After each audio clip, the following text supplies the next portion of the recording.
Welcome back to Monster Camp.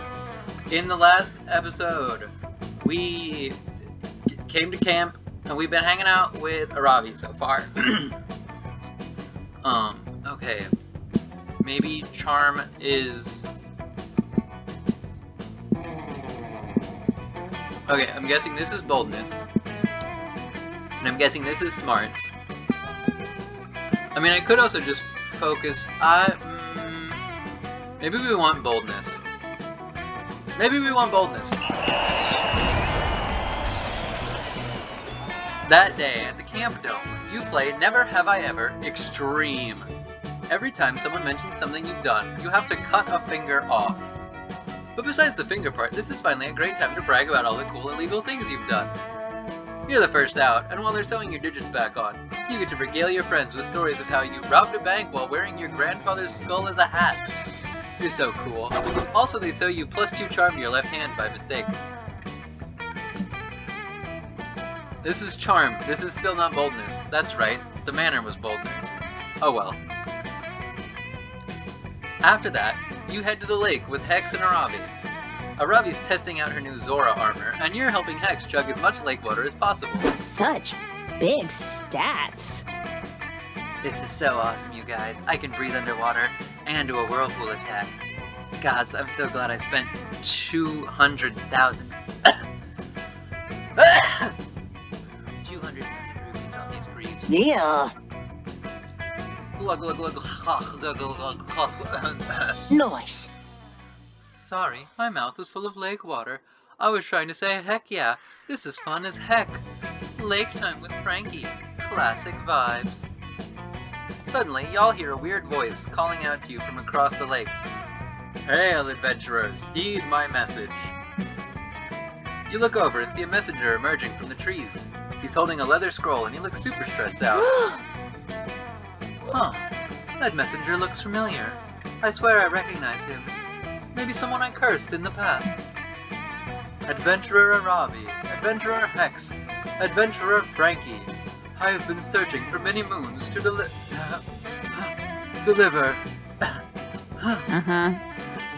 Yeah. You've got an important message for us. Life or death, blah blah blah. We know the deal. Give me the scroll, noob. The messenger gives Aravi the scroll.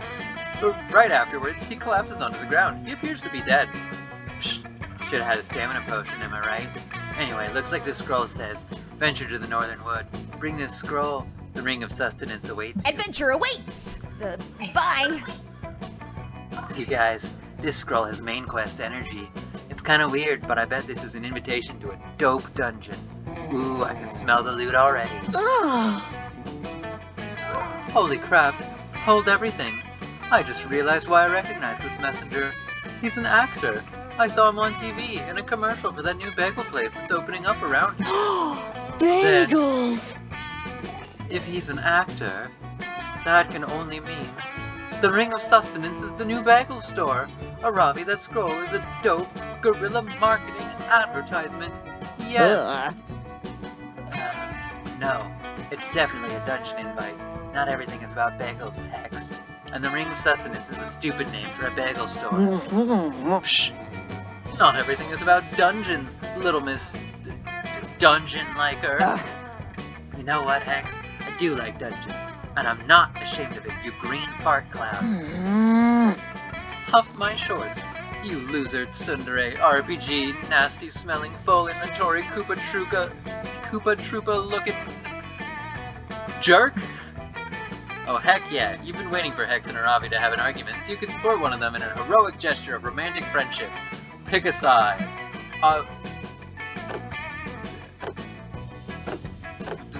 Okay. So I could romance... I didn't realize they were two separate people. And like, I knew, okay, that's not right. I knew there were two separate people. I didn't realize romancing the curse itself was even an option. Anyway though, Aravi's Frankie, I think that messenger is an actor, so I don't think he's actually dead. Probably wouldn't be super chill to throw... Fuck yeah! Frankie, let's hurl this corpse into the sea. Aravi is very psyched about your corpse hurling idea. You three drag the corpse to a nearby cliff, overlooking the majestic stormy sea. Dang. Those are some big waves. Kinda makes you think about how small and insignificant we all are, am I right? Over it. Psych, the ocean can eat my butt. Shut up, Hex. Okay, Frankie, time to hurl. I'm thinking we do a classic Dead or Alive test. We toss it in, and if it floats, it was a corpse. And if it doesn't float, then, we get all the experience points for killing the messenger. It's a win-win. God, I can't believe I have to put down my pizza roll blasted goldfish and be the voice of reason here. I hate being the voice of reason. It's not a vibe. But this makes 0 sense, Aravi. We got distracted. Even if you prove this guy is actually dead, that doesn't help us figure out the scrolls. Oh my god, just let me throw this corpse into the ocean. I know it doesn't help us that much, but I really want to toss it. I haven't thrown a body off a cliff in like 2 whole months. You know what? Height, do it. Yeet that man back to Mother Ocean. Yeah. Okay, Frankie, here we go. 3, 2, 1, hurl. You throw the messenger into the ocean. His body hits the water and makes a huge splash. You all have a big laugh about it and high-five each other. Play of the game. See, this totally proves my point. Throwing corpses into the sea kicks butt. I still think I'm right about the bagel shop, but I'll admit that splash was dope. Now let's blindly follow this scroll to the northern woods. Let's adventure together. Heck yeah. And you're coming too, Frankie. I'm officially making you a third party member for this quest. I know you're only level 3, but don't worry. I'll keep you safe while we're in the dungeon. Just stay close to me, okay?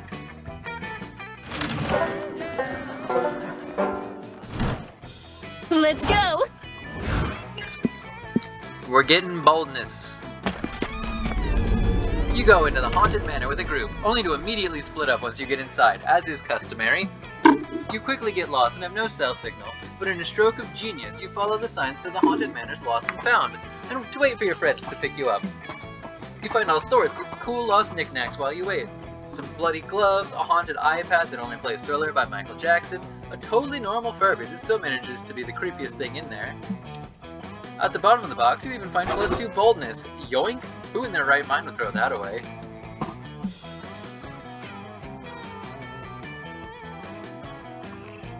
You stumble upon Aravi surrounded by an odd-looking group. An orc with a lute strung across his back, an elf with his bow, a haggard dwarven cleric, and some other cliches. Also odd is that Aravi is repeatedly hitting herself in the head. It takes you a moment to realize that she's calling for Hex to come What's out. up, loser? There you are. Where did you disappear to? Sorry, I was in your ribcage, seeing if I could use it to cut strips of crepe paper into confetti, and then I got lost in your kidneys. Okay, whatever. Look, I gathered this group of valiant heroes, each with their own skill set, quirky personality, and dark backstory. Cool. Why? Oh. What do you mean, why? You asked me to. You said to organize a party. Honestly, I've never liked you more than I did in that moment. Adventure awaits. When- Bye. When I realized you were finally taking an interest in the things I enjoy, and that you were getting excited to raid a dungeon. Raid a dungeon? No, Aravi. When I said party, I meant a party. Like with pizza, and confetti, and music, and drinks, and games. Horses. Can't you just have normal fun without needing to go into a dark maze-like dungeons and kill monsters? God. This isn't possible. I feel like we will never truly understand each other. Over it. You are so one-note, Aravi. Just like the rest of your trophy friends. Ugh. I was really trying to bond. I mean, we're already bonded in that your curse has attached itself to me, but I mean the spiritual kind. Aravi seems genuinely disappointed. You can't have that. Time to turn this party into a party, so Hex will be happy, and Aravi will be also happy. In a moment of genius, you realize exactly what party member would make the perfect party goer.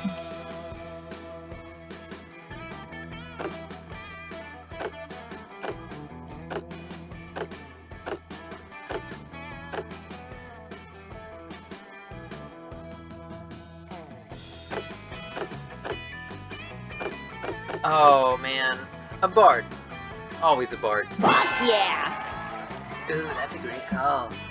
It is? Asks the bard, wrinkling his nose in adorably modest confusion. Why?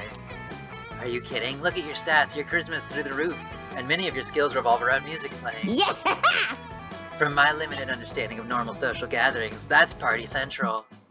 Ah, says the bard, a twinkle in his eye, but it's all a matter of perspective. All classes have skills that, when used correctly, are perfect for both adventuring and partying. They do? Yes, of course, that's why it's called a party. Huh? I don't think that's right. Sure it is. Just think, Leaf is a druid, so she knows exactly how to identify and use all the best herbs, if you catch my drift. And if you don't see the party applications of Layla the Rogue's use rogue skill, then I don't even want to go to your kind of party. And then of course there's always Travis the party warlock. He's a warlock who's good at parties. Huh, who would have guessed? Unbelievable! Wow, I never realized how much crossover there really is between adventuring parties and celebratory event parties. I guess the lesson here is that, Bard, I'd love you to help organize this event, but I'd love everyone else to help too. The bard happily agrees, and the entire party gets to work throwing, well, a party. The decorations are lavish and the crowd of fun-loving adventurers immense, neither of which are things we have the budget to show, but trust me, it's totally sick, okay? I mean, I guess you were pretty great. Thanks for helping me throw this lavishly decorated and immensely crowded party, Frankie. You really helped me and Hex compromise. And have a great night. You're so glad to be part of Avari's great night? Arabi's great night, that you immediately gain +1, +2 fun, and +1 charm. Boy, I can't read today.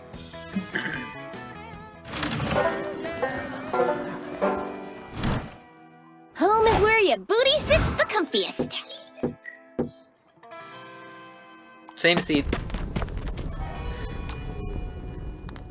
After a long day of relentless horniness, you head to the campfire to relax. You find Milo, Arabi, and Hex all gathered around a tray of delicious-looking cheeses. I do like cheese. You got me there. Hello, darling. Ah, perfect. Come join our tasting, Frankie. We needed a fourth. Anyway, as I was saying, I recommend that you begin with the 10,000 day aged Gouda. I know you don't often see a Gouda as a starting cheese, but I think you'll be pleasantly surprised. Next, we have the aged wash-rind cow's cheese. This one has a flirtiness that really puts the wind in my sails, if you know what I mean. I know what you mean. You mean that the cheese tastes good. God, I'm smart. Obviously, you should finish with the raw milk goat blue. Fair warning, it's funky. I recommend pairing with the apple brandy to finish. Arabi slams a chunk of Gouda into her mouth. As she's chewing, some numbers appear over her head. Recovered, +2 health, +6 agility boost. My inspiration for this platter comes from the groundbreaking work going on in the Southern Cheesery right now. You'll notice that there's a certain lighter, airy quality to the finish. Wait a minute with all the adjectives, Milo. I'm confused. Who's winning? I can't believe I have to explain this to you, Arabi, but cheese tasting is not a competition. Nobody's winning. It's just like any other magical moment in life. You don't look at the moon to get points, you do it because it fills your soul up with the fragility of the universe. This isn't possible! Nuh-uh. I look at the moon to increase my wisdom stat. Literally everything is a competition. Everything. Where's that Jizargo quote from Skyrim? Everything is a competition, and if you don't know it's a competition, you're simply losing too bad to see it, or something like that. I'm paraphrasing, but it's something in that vibe. You're wrong, you little gremlin. What about flower smell? A competition for who can inhale the most pollen. Wine tasting? Get good! A competition of who can be the most pretentious. You reap what you sow. Arabi, I'm concerned that this relentless focus on winning is robbing you of the ability to enjoy the ephemeral nature of existence. Muted and reported. Nice try, you wily reaper, but I'm not letting my guard down. What is this, a clever tactic common to the professional cheese sports scene?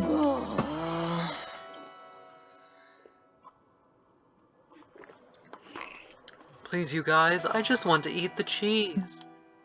You do too, but not nearly as badly as you want to impress one of your two embattled friends. Quick, choose a side.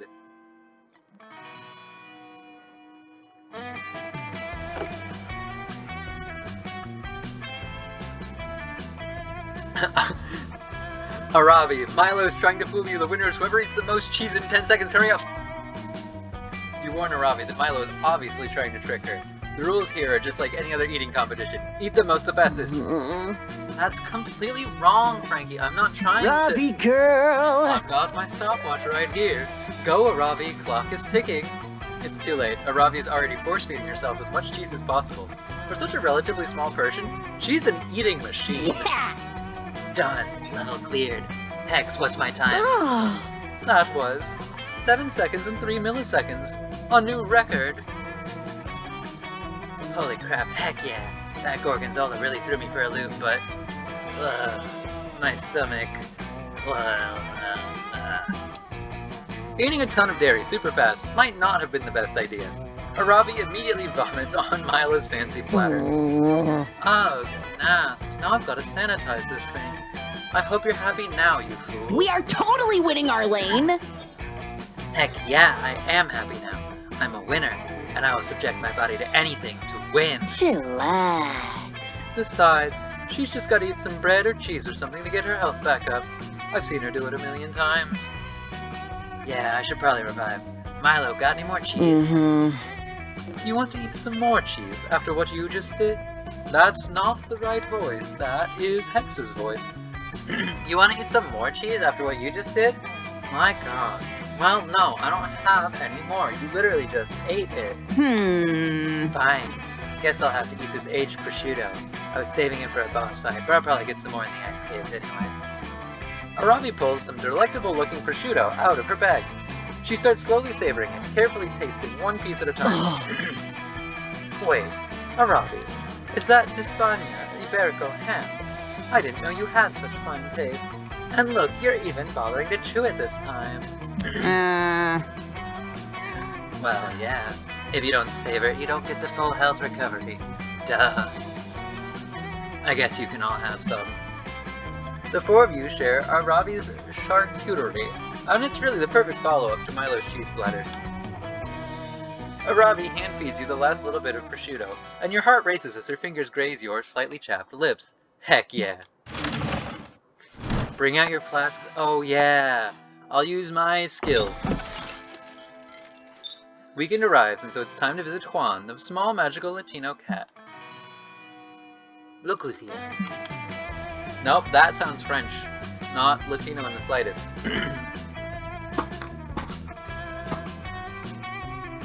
Really, I don't know who in their right mind. That's still French. Well, you know what? I'm committing at this point. Clearly, I don't know who in their right mind would take such a risk to visit my bar. I guess you have more thirst than common sense. Anyway, get ready to party. I want...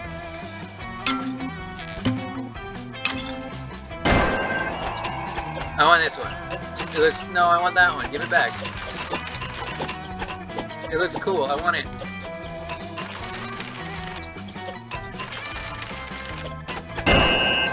I don't know if this is a good one or a bad one or what, but I wanted it. Imagination shots. It just looked really pretty. I don't know. Imagination shots. That's not even close to the right voice. Boy, there's so many voices to keep track of in this one. Imagination shots. Drinking this will expand your mind. It's pure creativity. This small unicorn is just a decorative, but you can eat it if you feel like it. Still hard to believe you drank that. Good luck, I guess.